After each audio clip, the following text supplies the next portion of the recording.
This is just going to be me ranting about why tap sparring is just much better than hard sparring. Okay, so I speak from the perspective of a Muay Thai fighter. I've been doing it for a few years, but this year I've been doing it quite competitively and entering into some matches basically. So I just wanted to talk about why you, you shouldn't emphasize or you shouldn't see hard sparring as the thing that's going to really, really, really improve you. Okay. Now, there's a time and place for hard sparring. Okay. But the truth is, tap sparring is what you should be doing 80% of the time. Okay. Now, if you don't know as well what like hard sparring, tap sparring is, I'll just explain now. Hard sparring is where you're practice fighting, but you're hitting each other like full, like nearly full blast, like 80% power. All right, that means like even if you don't block it, you're still taking the hit. Okay, now that can happen in a lot of gyms already. Okay, and I don't condone this. I don't think it's good. Okay, what does it teach you? Just pain. That's it. Yeah, pain is one of the best teachers, but at the same time, okay, we look at tap sparring.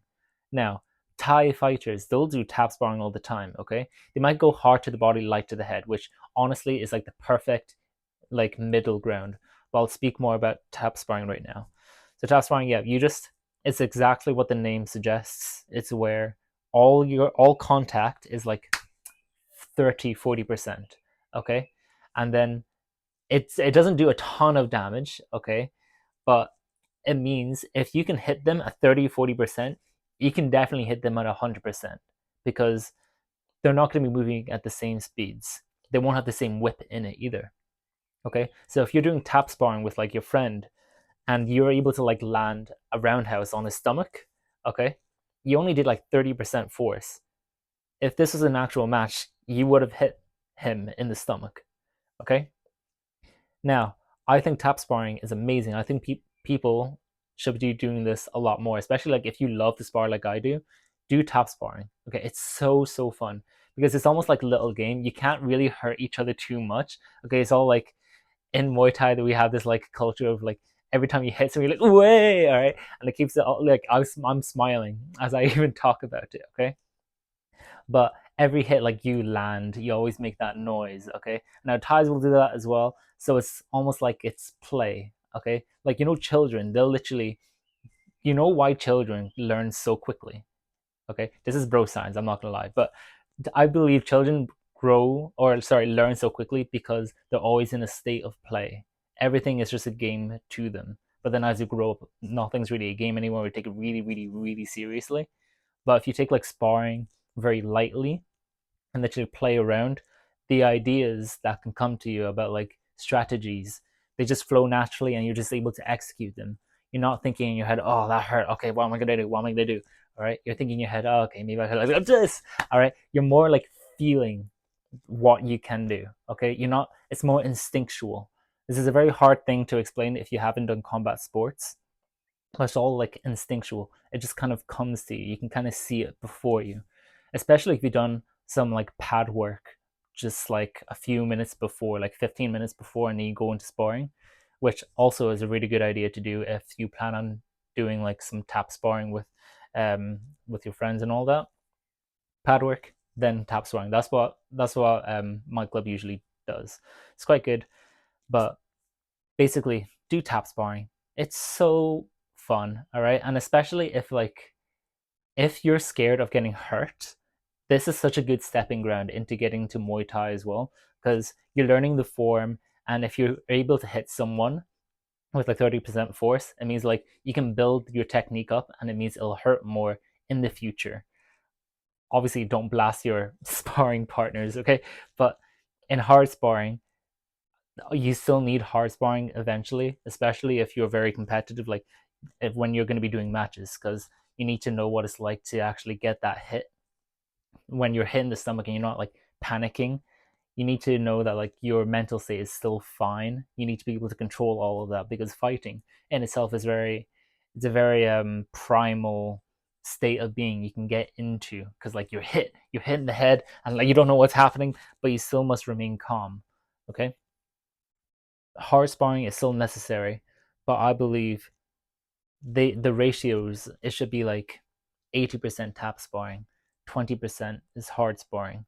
But if you're not even like, if you're just doing this casually, like for fitness, or you just enjoy the sport of Muay Thai, but you don't really want to do like professional matches or anything, just do tap sparring, or you could follow the rule of thumb, which is like hard to the body, light to the head. Because I don't know about you, but I don't want like concussions. I don't want like brain trauma.